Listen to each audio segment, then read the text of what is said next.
¿Qué tal? Hoy nos vamos a meter de lleno en la increíble historia del cine. Y no es solo una historia de películas, para nada.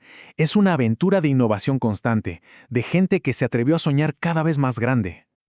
Uf, esta frase del gran crítico Roger Ebert lo resume todo a la perfección, ¿no? Es que es así, sentimos ese vínculo casi mágico con los personajes. Y lo mejor es que esa experiencia, esa conexión, se vuelve algo colectivo. No importa si la sala de cine está llena o si vemos la película en casa, todos estamos viviendo esa misma aventura. Bueno, para empezar, vámonos hasta el principio de todo. A esos primeros días, en los que la simple idea de una imagen en movimiento ya era un espectáculo alucinante. Aquí, la única forma de contar una historia era siendo puramente visual. Esa era la gran pregunta del millón. Piénsenlo, sin diálogos, sin una voz que guíe la historia, ¿cómo se hace? Pues los primeros cineastas tuvieron que inventar un lenguaje visual desde cero. El ingenio que tuvieron fue de verdad extraordinario. Y fíjense qué rápido pasó todo. En poco más de 20 años, el cine pasó de ser como un truco de magia, un simple espectáculo, a convertirse en un arte súper complejo, capaz de generar emociones muy, muy profundas.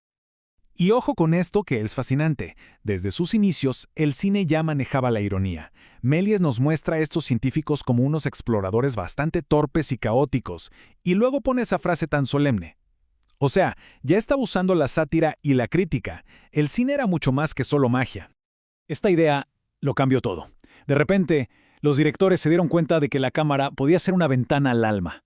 Y con primeros planos súper intensos, sin maquillaje, con una luz dura, la cámara te mostraba el mundo interior de un personaje, te obligaba a sentir su dolor.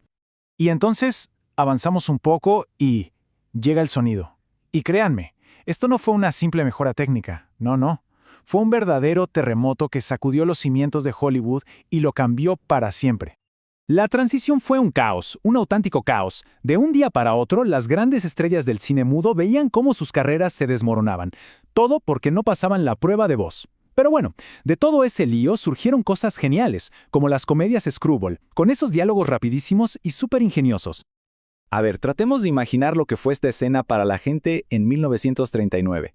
Estaban viendo la película en sepia, todo normal, y de repente, ¡pum! Dorothy abre la puerta y la pantalla explota en un color súper vibrante, casi psicodélico. Fue literalmente como abrir la puerta a un universo completamente nuevo de posibilidades. Y aquí viene lo más interesante. El cine muy rápido empezó a mirarse al espejo. Películas como Cantando bajo la lluvia no solo usaban la nueva tecnología del sonido, sino que la historia era precisamente sobre el caos de la llegada del sonido.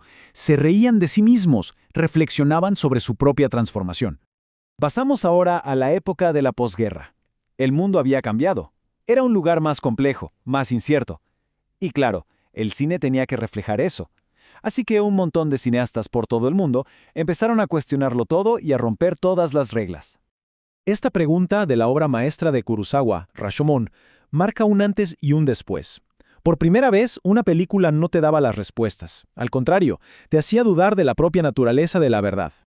De ahí nació el famoso efecto Rashomon. La película te presenta varias versiones contradictorias de un mismo hecho y se niega a decirte cuál es la real. Esto te obliga a dejar de ser un espectador pasivo para convertirte en una especie de detective que tiene que armar su propio rompecabezas.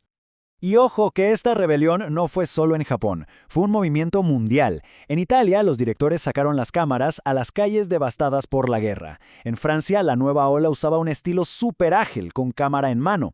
En Gran Bretaña, el cine se metió en las cocinas de la clase trabajadora. Todos buscaban lo mismo, mostrar la vida como era, con toda su crudeza y complejidad.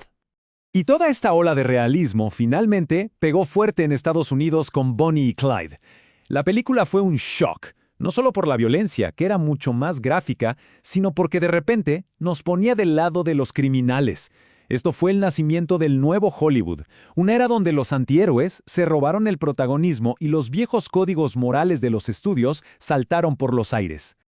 Y después de tanta rebeldía y cine más de autor, llegamos a los años 70, y con ellos nace el blockbuster, un nuevo tipo de cine, mucho más visceral, pensado para ser una experiencia cultural masiva, que de paso cambió para siempre el negocio del cine. Esta frase de Tiburón lo resume todo, ¿verdad? Es la pura esencia del blockbuster: suspenso, entretenimiento al máximo y una conexión directa con nuestros miedos más primarios. Básicamente, la película de Spielberg creó el molde del blockbuster de verano. Era como subirse a una montaña rusa, un evento para ir en grupo, gritar, asustarse, un regreso a esa idea original del cine como una gran atracción de feria. Pero si Spielberg creó el molde, George Lucas lo llevó a otra galaxia. Literalmente. No solo hizo una película, construyó un universo entero. Star Wars le enseñó a Hollywood una nueva lección. Ya no se trataba de hacer solo películas, sino de crear futuras franquicias. Y así, todo este recorrido nos trae hasta el cine moderno. Un cine que después de un siglo de innovaciones, ahora tiene todas las herramientas para hacer las preguntas más profundas sobre nuestra propia existencia. Y esta es la gran pregunta que nos lanza a la cara la obra maestra de Ridley Scott, Blade Runner. Y es una pregunta que el cine, con su poder para crear mundos y meterse en la mente humana, está preparado para explorar como ningún otro arte. Con esta visión tan oscura, la ciencia ficción maduró por completo. Ya no se trataba solo de naves espaciales y efectos visuales, se convirtió en una herramienta filosófica para cuestionar nuestra propia identidad en un mundo cada vez más tecnológico. Y con esto cerramos nuestro recorrido. Después de un siglo de revoluciones, del silencio al sonido, del blanco y negro al Technicolor, esta es la pregunta que sigue flotando en el aire. Es un desafío constante, tanto para la gente que hace cine como para quienes lo vemos, de seguir buscando esa voz única, eso especial que solo el arte nos puede dar.